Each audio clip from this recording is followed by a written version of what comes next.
Hi ಮಕ್ಕಳೇ, ಎಲ್ರಿಗೂ ನಮಸ್ಕಾರ. ನಾನು ನಿಮ್ಮ ಪ್ರೀತಿಯ ರಾಕೇಶ್ ಸರ್. ಎಲ್ರಿಗೂ ಅಕ್ಷರ್ ಕ್ರಿಯೇಷನ್ಗೆ ಸ್ವಾಗತ, ಸುಸ್ವಾಗತ. ಮಕ್ಕಳೇ, ಕಳೆದ ವಿಡಿಯೋನಲ್ಲಿ ಪ್ರಥಮ PUC ಇತಿಹಾಸ ವಿಷಯಕ್ಕೆ ಸಂಬಂಧಿಸಿದ ಹಾಗೆ ಮೆಸೊಪೊಟೇಮಿಯಾ ನಾಗರಿಕತೆಗೆ ಸಂಬಂಧಿಸಿದಂತಹ ವಿಚಾರಗಳನ್ನು ಚರ್ಚೆ ಮಾಡ್ತಾ ಇದ್ವಿ. ಇದಾಗಲೇ ಮೆಸೊಪೊಟೇಮಿಯಾ ನಾಗರಿಕತೆಯ ಲಕ್ಷಣಗಳಲ್ಲಿ ಪ್ರಮುಖವಾಗಿ ರಾಜಕೀಯ ಜೀವನ ಹೇಗಿತ್ತು, ಸಾಮಾಜಿಕ ಜೀವನ ಹೇಗಿತ್ತು, ಧಾರ್ಮಿಕ ಜೀವನ ಹೇಗಿತ್ತು ಅನ್ನೋದನ್ನು ನಾವು ಕಳೆದ ವಿಡಿಯೋನಲ್ಲಿ ಚರ್ಚೆ ಮಾಡಿದ್ವಿ. ಸೊ ಇವತ್ತು ನಾವು ಚರ್ಚೆ ಮಾಡಬೇಕಾಗಿದ್ದು ಆ ಕಾಲದ ಆರ್ಥಿಕ ಸ್ಥಿತಿ ಹೇಗಿತ್ತು ಅನ್ನುವಂಥದ್ದು. ಆರ್ಥಿಕ ಸ್ಥಿತಿ, economic condition in the time of Mesopotamian civilisation. Mesopotamia ಕಾಲದ ಆರ್ಥಿಕ ಸ್ಥಿತಿ ಹೇಗಿತ್ತು ಅನ್ನೋದನ್ನು ನಾವು ನೋಡೋಣ. Economic condition. ಎಸ್. ಸೊ ಪ್ರಾಚೀನ ಕಾಲದಲ್ಲಿ ಬಹುತೇಕ ನಾಗರಿಕತೆಗಳಲ್ಲಿ ಪ್ರಮುಖವಾದಂತಹ ಒಂದು ಅಂದರೆ ನಾಗರಿಕತೆಗಳು ಅಂದ್ರೇ ಅಲ್ಲಿ ಅವರ ಮೂಲ ಉದ್ಯೋಗ ಏನಾಗಿರುತ್ತಪ್ಪ ಅಂದರೆ ಕೃಷಿನೇ ಆಗಿರುತ್ತೆ. ಸೊ ಇದು ಕೂಡ ಹೊರತಾಗಿರಲಿಲ್ಲ. Here also in the Mesopotamian civilisation also agriculture was the main occupation. So ಕೃಷಿಯೇ ಇವರ ಮುಖ್ಯ ಉದ್ಯೋಗ ಆಗಿತ್ತು. ಕೃಷಿ ಇವರ ಮುಖ್ಯ ಉದ್ಯೋಗ ಆಗಿತ್ತು. Agriculture was the main occupation of the Mesopotamian people. So ಈ ಅಗ್ರಿಕಲ್ಚರ್ ಜೊತೆಗೆ ಯಾವ ಉದ್ಯೋಗವನ್ನು ಕೂಡ ಅವರು ಮಾಡ್ತಾಯಿದ್ದಾರಪ್ಪ ಅಂದರೆ this agriculture is followed by cattle rearing and dairy farming. Cattle rearing and dairy farming. So ಇಲ್ಲಿ ಈ ಕೃಷಿ ಅಂದರೆ ಕೇವಲ ಉಳುಮೆ ಮಾಡುವುದು ಮಾತ್ರ ಅಲ್ಲ, ಅದರ ಜೊತೆಗಿನ ಉದ್ಯೋಗಗಳು ಕೂಡ ಸೇರಿಕೊಂಡು ಬರ್ತವೆ. ಅದನ್ನು ಕೃಷಿ ಅಂತೇಳಿ ಕರೆಯಲಾಗ್ತದೆ. So agriculture it is followed by cattle rearing and dairy farming also. So ಅಂದರೆ ಪಶುಸಂಗೋಪನೆ ಮತ್ತು ಪಶುಸಂಗೋಪನೆ ಹಾಗೂ ಡೈರಿ ಫಾರ್ಮಿಂಗ್, ಹಾಲು ಉತ್ಪಾದನೆಯು ಕೂಡ ಇಲ್ಲಿ ಪ್ರಮುಖವಾದಂತಹ ಉದ್ಯೋಗಗಳಾಗಿದ್ದವು. ಅಂದರೆ ಈ ಕೃಷಿಯ ಜೊತೆಗೆ ನಡೆಯುವಂತಹ ಚಟುವಟಿಕೆಗಳು ಇವಾಗಿದ್ವು. ಓಕೆನಾ. Agriculture is the main occupation which followed by cattle rearing and dairy farming. ಈ ಪಶುಸಂಗೋಪನೆ ಮತ್ತು ಹಾಲು ಉತ್ಪಾದನೆ ಜೊತೆಗೆ ಕೃಷಿ ಚಟುವಟಿಕೆಗಳಲ್ಲಿ ಇವರು ತೊಡಗಿದ್ರು. ಸೊ ಅದೇ ಅವರ ಮೂಲ ಉದ್ಯೋಗ ಕೂಡ ಆಗಿತ್ತು. It is the main occupation of the Mesopotamian people. ಓಕೆನಾ. ಸೊ ಅವರ ಮೂಲ ಉದ್ಯೋಗ ಏನಪ್ಪ ಅಂದರೆ ಕೃಷಿ. ಆ ಕೃಷಿಯ ಜೊತೆಗೆ ಆ ಕೃಷಿ ಚಟುವಟಿಕೆಯ ಒಂದು ಭಾಗವಾಗಿ ಏನನ್ನು ಮಾಡ್ತಾಯಿದ್ರು, they are also followed by cattle rearing and also dairy farming. ಓಕೆನಾ. ಸೊ ಪಶುಸಂಗೋಪನೆ ಮತ್ತು ಈ ಹಾಲಿನ ಉತ್ಪಾದನಾ ಚಟುವಟಿಕೆಗಳಲ್ಲೂ ಕೂಡ ಆ ಕೃಷಿಯ ಒಂದು ಭಾಗವಾಗಿ ಅವರು ಮಾಡ್ತಾಯಿದ್ರು. ಸೊ ಹಾಗಾದರೆ ಇಲ್ಲಿ ಕ್ಯಾಟಲ್ ರಿಯರಿಂಗ್ ನಡೀತಾ ಇತ್ತು ಅಥವಾ ಪಶುಸಂಗೋಪನೆ ನಡೀತಾ ಇತ್ತು ಅಂದರೆ ಹಲವಾರು ಪ್ರಾಣಿಗಳನ್ನು ಕೂಡ ಇವರು ಜೊತೆಗೆ ಸಾಕ್ತಾಯಿದ್ರು. ಕೃಷಿ ಚಟುವಟಿಕೆಗೆ ಅಗತ್ಯವಾದಂತಹ ಪ್ರಾಣಿಗಳನ್ನು ಅವರು ಸಾಕ್ತಾಯಿದ್ರು. ಸೊ ಹಾಗಾದರೆ ಯಾವೆಲ್ಲ ಪ್ರಾಣಿಗಳನ್ನು ಸಾಕ್ತಾಯಿದ್ರು ಅಂದರೆ they reared some of the most important animals during this period such as buffaloes ಅಂದರೆ ಎಮ್ಮೆಗಳು. ಎಮ್ಮೆಗಳನ್ನು ಅವರು ಸಾಕ್ತಾಯಿದ್ರು. ಗೋಟ್ಸ್ ಆ್ಯಂಡ್ ಶೀಪ್, ಕುರಿ ಮತ್ತು ಮೇಕೆಗಳನ್ನು ಅವರು ಸಾಕ್ತಾಯಿದ್ರು. ಆ್ಯಂಡ್ ದೆನ್ ಹಾರ್ಸ್, ಕುದುರೆಗಳನ್ನು ಅವರು ಕುದುರೆಗಳನ್ನು ಕೂಡ ಅವರು ಸಾಕ್ತಾಯಿದ್ರು. ಆ್ಯಂಡ್ ದೆನ್ ಡಾಂಕೀಸ್, ಕತ್ತೆಗಳನ್ನು ಅವರು ಕತ್ತೆಗಳನ್ನು ಕೂಡ ಅವರು ಸಾಕ್ತಾಯಿದ್ರು. So like that many animals are rearing by this people. So ಈ ಕಾಲದ ಜನರು ಈ ಎಲ್ಲ ಪ್ರಾಣಿಗಳನ್ನು ಅವರು ಕೃಷಿ ಚಟುವಟಿಕೆಗಳಿಗೋಸ್ಕರನೇ ಸಾಕ್ತಾ ಇದ್ದಂಥದ್ದು. ಹಾಲು ಮತ್ತು ಪಶುಸಂಗೋಪನೆಯ ಉದ್ದೇಶವನ್ನು ಇಟ್ಕೊಂಡು ಸೊ ಈ ಪ್ರಾಣಿಗಳನ್ನು ಈ ಕಾಲದಲ್ಲಿ ಸಾಕಲಾಗ್ತಾಯಿತ್ತು. Some of the most important animals which are rearing during this period are buffaloes, then goat and sheep, and then sheep and also donkeys are the some important animals are rearing during this period. So ಈ ಕಾಲದಲ್ಲಿ ಸಾಕ್ತಾ ಇದ್ದಂತಹ ಪ್ರಮುಖ ಪ್ರಾಣಿಗಳು ಅಂಥೇಳಿ ಇವುಗಳನ್ನು ಗುರುತಿಸ್ಬೋದು. So agriculture ಅಂದರೆ ಅಲ್ಲಿ ನೀರಾವರಿ ಅನ್ನುವಂಥದ್ದು ವೆರಿ ಇಂಪಾರ್ಟೆಂಟ್ ಆಗುತ್ತೆ ಅಲ್ವಾ. So irrigation is very important for the agriculture. ನೀರಾವರಿ ಅನ್ನುವಂಥದ್ದು ಕೃಷಿ ಚಟುವಟಿಕೆಗಳಿಗೆ ಅತೀ ಮುಖ್ಯವಾಗಿರುತ್ತೆ. ಸೊ ಅದಕ್ಕೋಸ್ಕರ ಇವರು ಯಾವ ರೀತಿಯ ನೀರಾವರಿ ವ್ಯವಸ್ಥೆಯನ್ನು ಹೊಂದಿದ್ರಪ್ಪ ಅಂದರೆ, there are 2 types of irrigation facilities can be seen during this period, such as one is canal irrigation and the second one is Shadoof irrigation. Canal irrigation and Shadoof irrigation are practicing during this period. So ಈ ಕಾಲದಲ್ಲಿ ಕಾಲುವೆ ನೀರಾವರಿ ಮತ್ತು ಏತ ನೀರಾವರಿ ವ್ಯವಸ್ಥೆ ಅನ್ನುವಂಥದ್ದು ಈ ಕಾಲದಲ್ಲಿ ಅಸ್ತಿತ್ವದಲ್ಲಿತ್ತು. ನೀರಾವರಿಯ ಉದ್ದೇಶಕ್ಕಾಗಿ ಕಾಲುವೆಗಳನ್ನು ಮತ್ತು ಏತವನ್ನು ಬಳಸ್ತಾ ಇದ್ರು. Canals and then Shadoof are the 2 types of irrigation can be seen during this period. So ಈ ಕಾಲದ 2 ರೀತಿಯ ನೀರಾವರಿ ವ್ಯವಸ್ಥೆ ಅಂಥೇಳಿ ಇವುಗಳನ್ನು ಗುರುತಿಸ್ಬೋದಿತ್ತು. ಹಾಗಾದರೆ ಇವರು ಯಾವೆಲ್ಲ ಬೆಳೆಗಳನ್ನು ಬೆಳೀತಾ ಇದ್ರು ಅನ್ನೋದನ್ನು ನಾವು ನೋಡಬೇಕಾಗತ್ತೆ. ಸೊ ಈ ಕಾಲದಲ್ಲಿ ಬೆಳೀತದ್ದಂತಹ ಪ್ರಮುಖ ಬೆಳೆಗಳು ಯಾವ್ಯಾವು? What are the some important crops are growing during this period? So ಈ ಕಾಲದಲ್ಲಿ ಬೆಳೀತಿದ್ದಂತಹ ಪ್ರಮುಖ ಬೆಳೆಗಳು ಯಾವ್ಯಾವಪ್ಪ ಅಂದರೆ, wheat is one of the most important crop. ಗೋಧಿ. ಸೊ ಗೋಧಿ ಈ ಕಾಲದ ಪ್ರಮುಖ ಬೆಳೆ ಆಗಿತ್ತು. And then as usual barley is also one of the most important crop which were growing during this period. and then fruits, ಹಣ್ಣುಗಳನ್ನು ಇವರು ಬೆಳೀತಾ ಇದ್ರು. ಹಣ್ಣುಗಳನ್ನು ಕೂಡ ಈ ಕಾಲದಲ್ಲಿ ಬೆಳೆಯಲಾಗ್ತಿತ್ತು. and then dates, ಖರ್ಜೂರವನ್ನು ಕೂಡ ಈ ಕಾಲದಲ್ಲಿ ಬೆಳೀತಾ ಇದ್ರು. So some of the few important crops which are growing during this period are wheat, barley, fruits and then dates are the few important crops which are growing during this period. So ಈ ಕಾಲದಲ್ಲಿ ಬೆಳೀತದಂತಹ ಪ್ರಮುಖ ಬೆಳೆಗಳು ಯಾವೆಲ್ಲ ಆಗಿದ್ವು? ಗೋಧಿ, barley, ಹಣ್ಣು ಮತ್ತು ಖರ್ಜೂರ. ಸೊ ಎಷ್ಟು ಪ್ರಮಾಣದಲ್ಲಿ ಇದನ್ನು ಬೆಳೆಯಲಾಗ್ತಿತ್ತು ಅಂದರೆ, ಇವುಗಳನ್ನು ಎಕ್ಸ್ಪೋರ್ಟ್ ಕೂಡ ಮಾಡ್ತಾಯಿದ್ರು. These which are growing that crops, ಗೋಧಿ ಆಗಿರ್ಬೋದು, ಬಾರ್ಲಿ ಆಗಿರ್ಬೋದು, ಹಣ್ಣು ಆಗಿರ್ಬೋದು, ಖರ್ಜೂರ ಆಗಿರ್ಬೋದು. ಸೊ ಇವುಗಳನ್ನು ತಮ್ಮ ಅಗತ್ಯಗಳನ್ನು ಪೂರೈಸ್ಕೊಳ್ಳೋದಲ್ಲದೆ they were exporting these things. So ಇವುಗಳನ್ನು ವಿದೇಶಗಳಿಗೆ ರಫ್ತು ಕೂಡ ಮಾಡ್ತಾಯಿದ್ರು. ಸೊ ಇದು ಏನನ್ನು ಸೂಚಿಸ್ತಾ ಇರ್ತದೆ ಅಂದರೆ, ಈ ಕಾಲದಲ್ಲಿ ಇವುಗಳನ್ನು ಯಥೇಚ್ಛವಾಗಿ ಇವುಗಳನ್ನು ಬೆಳೆಯಲಾಗ್ತಾ ಇತ್ತು ಅನ್ನುವಂಥದ್ದು ಇಲ್ಲಿ ಗೊತ್ತಾಗ್ತದೆ. Large amount of these crops are growing during this period. So because of that only these are exporting to other country. ಹಾಗಾಗಿನೇ ಇವುಗಳನ್ನು ಬೇರೆ ದೇಶಗಳಿಗೆ ಏನು ಮಾಡಲಾಗ್ತಾ ಇತ್ತು? ರಫ್ತು ಕೂಡ ಮಾಡಲಾಗ್ತಾ ಇತ್ತು ಅನ್ನುವಂಥದ್ದು ಗೊತ್ತಾಗುತ್ತೆ. ಸೊ ಇಲ್ಲಿ ವ್ಯಾಪಾರದಲ್ಲಿ ಹಣ ಅನ್ನುವಂಥದ್ದು ಮುಖ್ಯ ಆಗಿರುತ್ತೆ ಅಲ್ವಾ. ಸೊ ಹಾಗಾದರೆ ಆರಂಭದಲ್ಲಿ ಯಾವ ರೀತಿಯಾಗಿ ಇವರು ವ್ಯಾಪಾರ ಚಟುವಟಿಕೆಗಳಲ್ಲಿ ತೊಡಗ್ತಾ ಇದ್ರು? ಹಣದ ಮಾಧ್ಯಮವಾಗಿ ಏನನ್ನು ಬಳಸ್ತಾ ಇದ್ರಪ್ಪ ಅಂದರೆ, during the early period barter system is practising. ಆರಂಭದಲ್ಲಿ ಸೊ ಇಲ್ಲಿ ವಸ್ತು ವಿನಿಮಯ ಪದ್ಧತಿ ಅನ್ನುವಂಥದ್ದು ಅಸ್ತಿತ್ವದಲ್ಲಿತ್ತು. ವಸ್ತು ವಿನಿಮಯ ಪದ್ಧತಿ ಅನ್ನುವಂಥದ್ದು ಅಸ್ತಿತ್ವದಲ್ಲಿರುತ್ತೆ. In the early period there can be seen the barter system in the trade activities. ವ್ಯಾಪಾರ ಚಟುವಟಿಕೆಗಳಲ್ಲಿ ಈ ವಸ್ತು ವಿನಿಮಯ ಪದ್ಧತಿ ಅನ್ನುವಂಥದ್ದು ಆರಂಭದಲ್ಲಿ ಅಸ್ತಿತ್ವದಲ್ಲಿರುತ್ತೆ. Then later they used metal coins instead of barter system. So ಈ ವಸ್ತು ವಿನಿಮಯ ಪದ್ಧತಿಯ ಬದಲಾಗಿ ಮೆಟಲ್ ಕಾಯಿನ್ಸ್ಗಳನ್ನು ಬಳಸಲಾಗ್ತದೆ. ಲೋಹದ ನಾಣ್ಯಗಳನ್ನು ಇಲ್ಲಿ ವ್ಯಾಪಾರದ ಮಾಧ್ಯಮವಾಗಿ ಇಲ್ಲಿ ಬಳಸೋಕ್ಕೆ ಆರಂಭ ಮಾಡ್ತಾರೆ. In the early period they are using barter system, but then later period they used metal coins instead of barter system. ಈ ವಸ್ತು ವಿನಿಮಯ ಪದ್ಧತಿ ಬದಲಾಗಿ ಲೋಹದ ನಾಣ್ಯವನ್ನು ಇಲ್ಲಿ ಮಾಧ್ಯಮವಾಗಿ ಬಳಸ್ತಾರೆ.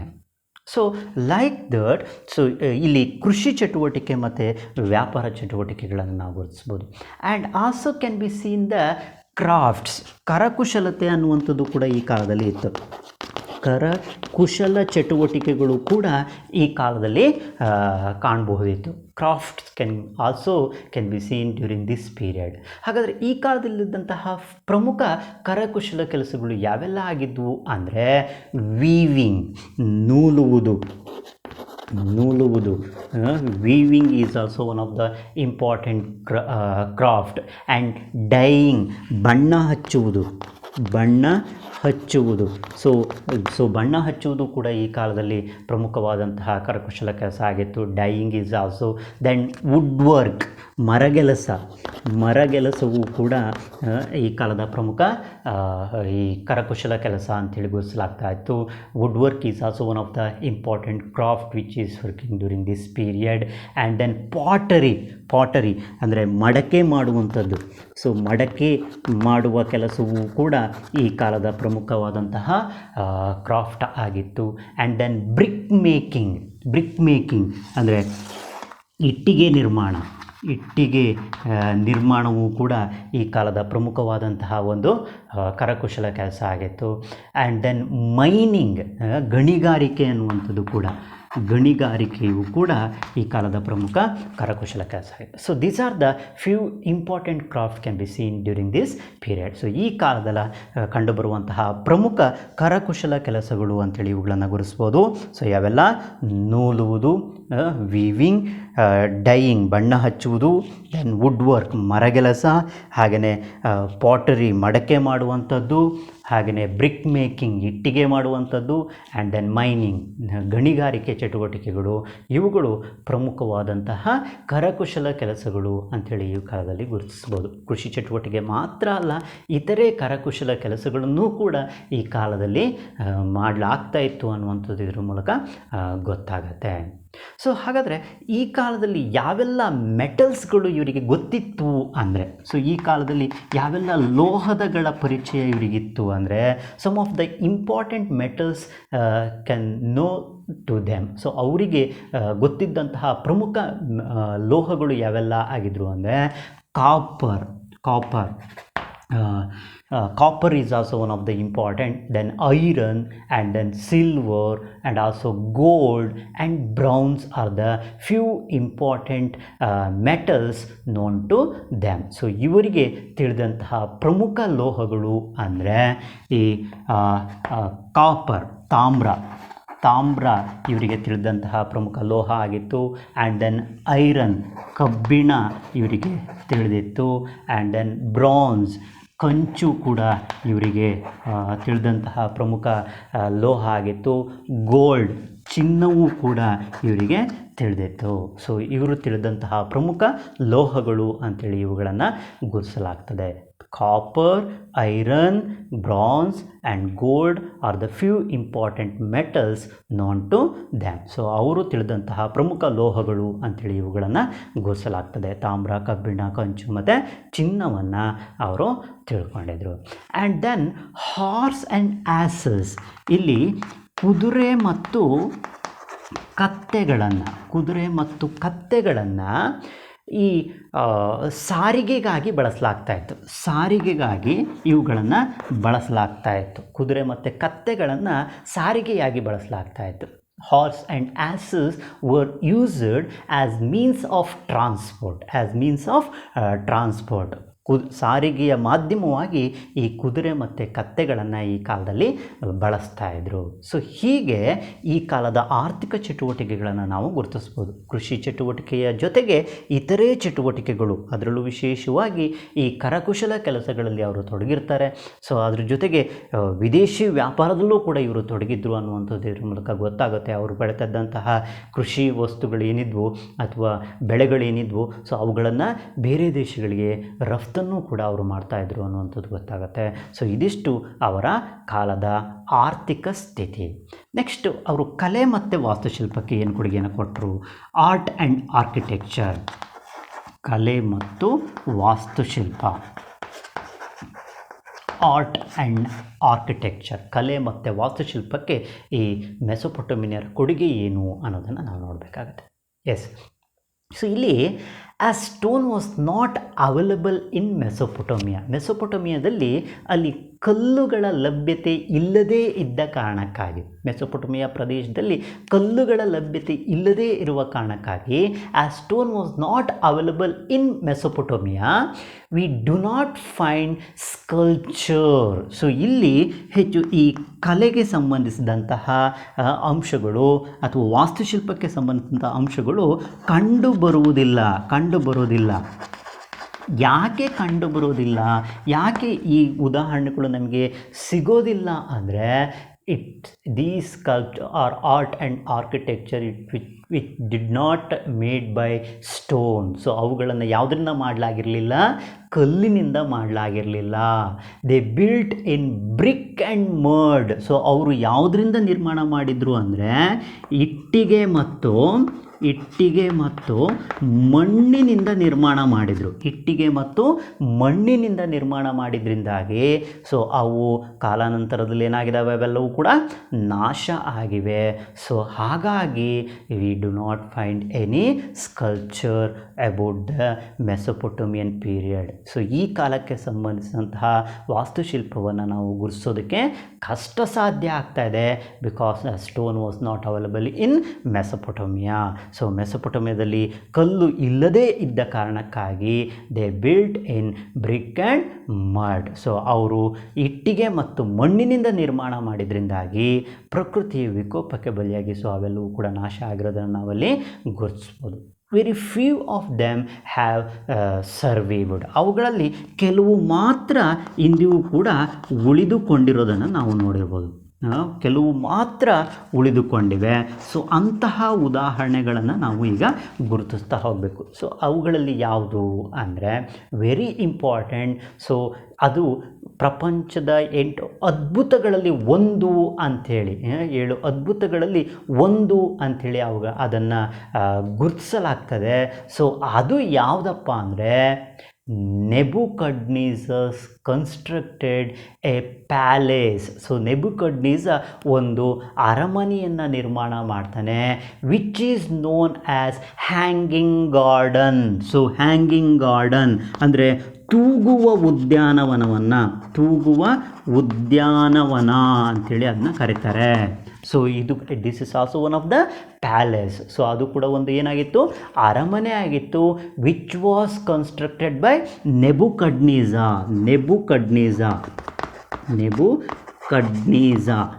ಸೊ ಬ್ಯಾಬಿಲೋನಿಯಾದ ದೊರೆ, ನಮಗೆ ಗೊತ್ತು, ನಂತರದ ಬ್ಯಾಬಿಲೋನಿಯನರ ದೊರೆಯಾದಂತಹ ನೆಬುಕಡ್ನೆಝರ್ ಇದನ್ನು ನಿರ್ಮಾಣ ಮಾಡ್ತಾನೆ ಅನ್ನುವಂಥದ್ದು ನಮಗೆ ಗೊತ್ತಿದೆ.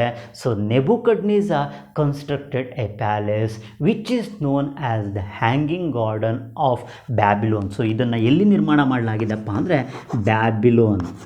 ಬ್ಯಾಬಿಲೋನ್ನಲ್ಲಿ ಇದನ್ನು ನಿರ್ಮಾಣ ಮಾಡಲಾಗಿದೆ. ಸೊ ಇದು ಈ ಕಾಲದ ಕಲೆ ಮತ್ತು ವಾಸ್ತುಶಿಲ್ಪಕ್ಕೆ ಅತ್ಯುತ್ತಮ ಉದಾಹರಣೆ ಅಂತೇಳಿ ಇದನ್ನು ಗುರುತಿಸಲಾಗ್ತದೆ. Nebuchadnezzar's constructed a palace which is known as the hanging garden of Babylon. It is one of the 8 wonder. So ಇದು ಪ್ರಪಂಚದ ಅದ್ಭುತಗಳಲ್ಲಿ ಒಂದು ಅಂಥೇಳಿ ಇದನ್ನು ಗುರುತಿಸಲಾಗ್ತದೆ. ಓಕೆನಾ. ಸೊ ಇದು ಕೂಡ ಅತಿ ಪ್ರಮುಖವಾದಂತಹ ಒಂದು ಕೊಡುಗೆ ಆಗಿತ್ತು. And then very important. So ಈ ಕಾಲದ ಕಲೆ ಮತ್ತು ವಾಸ್ತುಶಿಲ್ಪವನ್ನು ನಾವು ಗುರುತಿಸುವಂಥದ್ದು ಅವರ ರೈಟಿಂಗ್ನಲ್ಲಿ. ಸೊ ಅವು ಚಿತ್ರಲಿಪಿಯ ರೈಟಿಂಗನ್ನು ನಾವಿಲ್ಲಿ ಗುರುತಿಸ್ಬೋದು. Student copy book and library of clay books. Student copy books and library of clay books of 4000 years old are found. ಸುಮಾರು 4000 ವರ್ಷಗಳಿಗೂ ಹಿಂದಿನ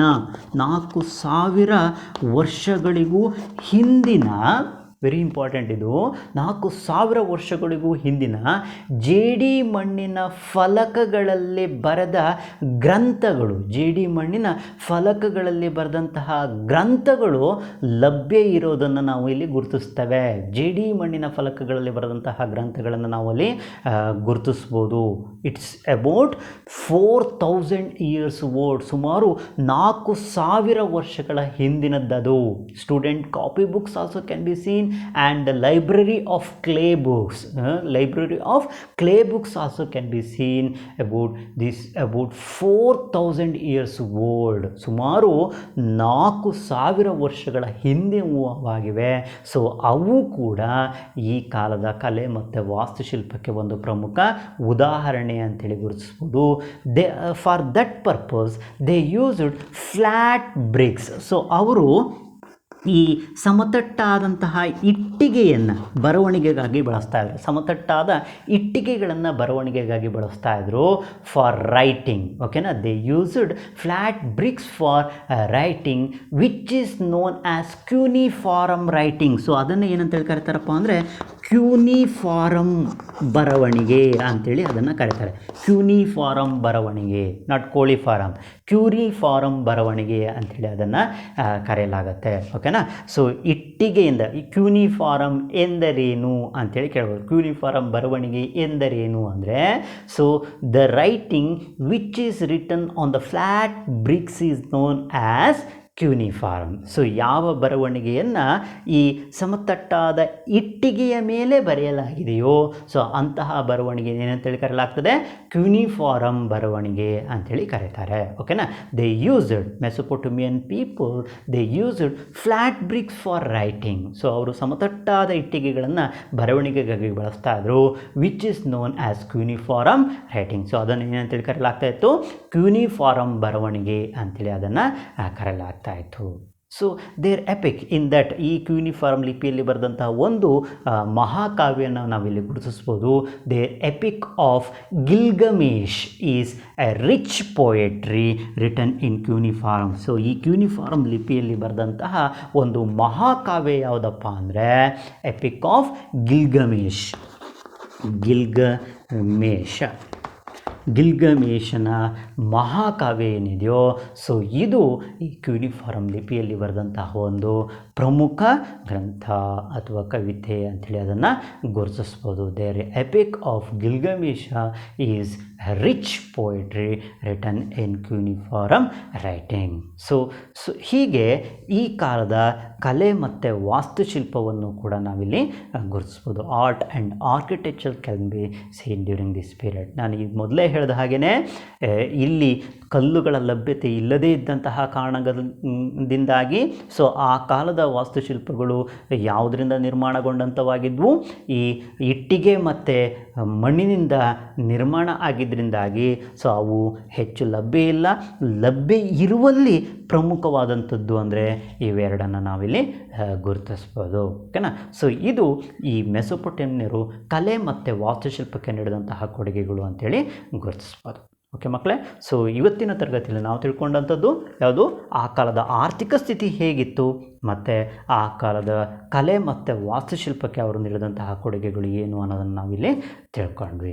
S, in the next class can be seen about what are the contribution in the field of science and mathematics. ಅವರು ವಿಜ್ಞಾನ ಮತ್ತು ಗಣಿತ ಕ್ಷೇತ್ರಕ್ಕೆ ಏನು ಕೊಡುಗೆಯನ್ನು ನೀಡಿದ್ರು ಅನ್ನೋದನ್ನು ತಿಳ್ಕೊಳ್ಳೋಣ. And then finally what are the causes for the decline of this civilisation. ಈ ನಾಗರಿಕತೆಯ ಅಂತ್ಯಕ್ಕೆ ಕಾರಣವಾದಂತಹ ಅಂಶಗಳು ಯಾವ್ಯಾವು ಅನ್ನೋದನ್ನು ಕೂಡ ಈ ಮುಂದಿನ ತರಗತಿಯಲ್ಲಿ ತಿಳ್ಕೊಳ್ಳೋಣ. ಸೊ ಇದಿಷ್ಟು ಅರ್ಥ ಆಗಿದೆ ಅಂತೇಳಿ ಭಾವಿಸ್ಕೊಳ್ತಾನೆ. ಸೊ ಎಲ್ಲರೂ ಕೂಡ ಈ ವಿಡಿಯೋವನ್ನು ವಾಚ್ ಮಾಡಿ ಅರ್ಥ ಮಾಡ್ಕೊಳ್ಳಿ, ಸೊ ಎಕ್ಸಾಮ್ಗೆ ಪ್ರಿಪೇರ್ ಮಾಡ್ಕೊಳ್ಳಿ ಅಂತೇಳಿ ಕೇಳ್ಕೊಳ್ತಾ ಎಲ್ರಿಗೂ ಧನ್ಯವಾದಗಳನ್ನು ಅರ್ಪಿಸ್ತೇನೆ ಮಕ್ಕಳೇ. ಧನ್ಯವಾದಗಳು.